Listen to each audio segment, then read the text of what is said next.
desenho e a escrita surgiram como prolongamentos da mente. Passamos a não depender apenas da própria memória para guardar as informações. Na história do homem, nunca um objeto reuniu capacidades do corpo e do cérebro antes do computador.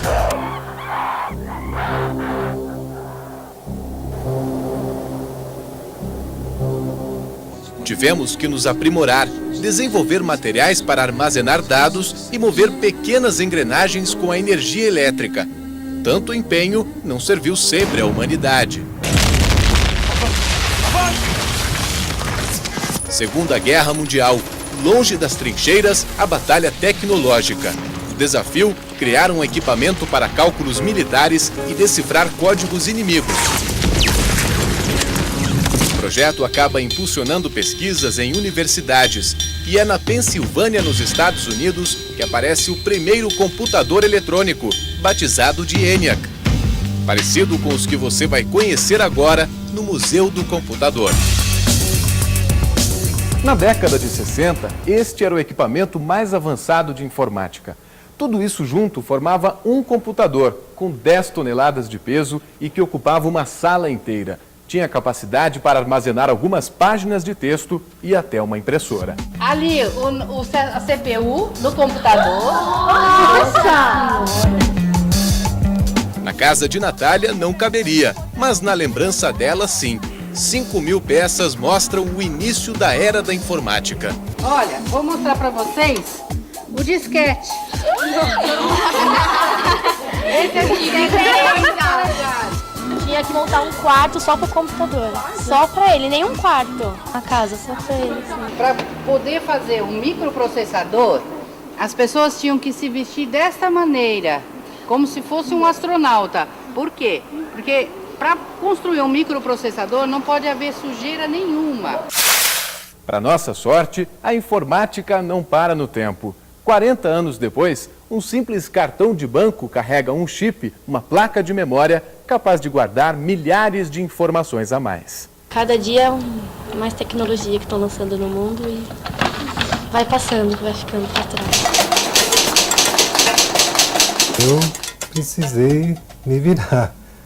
Porque eu estava ficando para trás, né? No ramo de consertos de máquinas de escrever, ele reinou dos anos 60 aos 70. Com máquina de escrever, trabalhei até em 74, por aí. Aí chegou as eletrônicas. Aí onde tive que fazer os cursos de eletrônica. Começou a entrar as calculadoras eletrônicas. Ficou no lugar das mecânicas, né? Seu Zé Carlos sacudiu a poeira e trocou o rústico pelo sensível. Faz manutenção de aparelhos eletrônicos, pois para ele é só a máquina que fica velha. O computador não tirou seu emprego? Não tirou, me ajudou. Nivaldo operava esse trambolho, uma linotipo de 1932 que fazia letras de chumbo para imprimir jornais. Quer dizer que cada linha dessa que eu estou vendo aqui no texto, você tinha que montar separadamente? Separada, linha por linha. Mas era muito trabalho? Trabalho, nossa, e como era... Até 1997, ela foi utilizada em Lençóis Paulista, a 300 quilômetros de São Paulo. Sorte do Nivaldo é que o informativo era semanal. Nivaldo, quantas páginas tinha a edição do jornal, normalmente? 8 páginas. Você levava quanto tempo para montar isso aí? 3 dias, porque só trabalhava... 3 dias? Porque fazia o trabalho sozinho? Só eu. Geringonças assim ficaram no passado devido à eletrônica. O esforço manual foi substituído pela montagem virtual das páginas, com a digitação dos textos e o armazenamento das fotografias em computadores. Jair é jornalista há 40 anos. Ele e Anacleto acompanharam a revolução digital nas redações.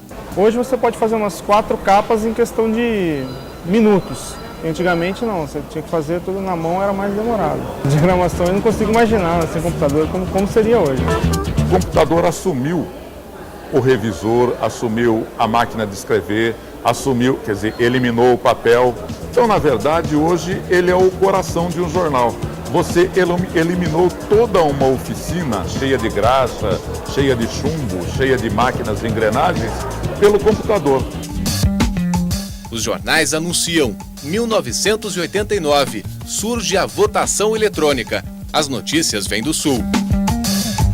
Estamos na cidade de Brusque, no Vale do Itajaí, interior de Santa Catarina. Aqui, 7 anos antes das urnas eletrônicas, os eleitores votaram pela primeira vez com o auxílio da informática.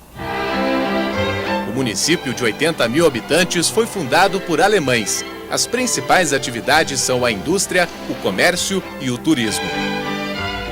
Nos anos 80, Brusque descobriu outra vocação, a democracia digital, obra deste então juiz eleitoral.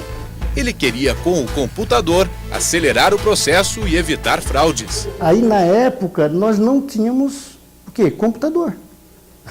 Nós não tínhamos técnicos de computador. Nós tínhamos pessoas apaixonadas por computação.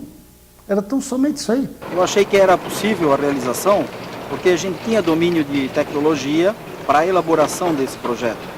Considerando que um computador na época era algo em torno de $7 mil. Que eu mesmo, como juiz eleitoral, saí daqui em companhia do técnico, fui ao presidente do TRE de Santa Catarina, desembargador Tico Bray Fernandes Neto, e ele, presidente do tribunal, ele disse assim: se tu fizeres isso aí, tu vais quebrar a credibilidade que o TRE tem a nível Brasil. O magistrado não desistiu. Em 1988, o sistema estava pronto, mas não foi autorizado. Um ano depois, Carlos Prudêncio conseguiu.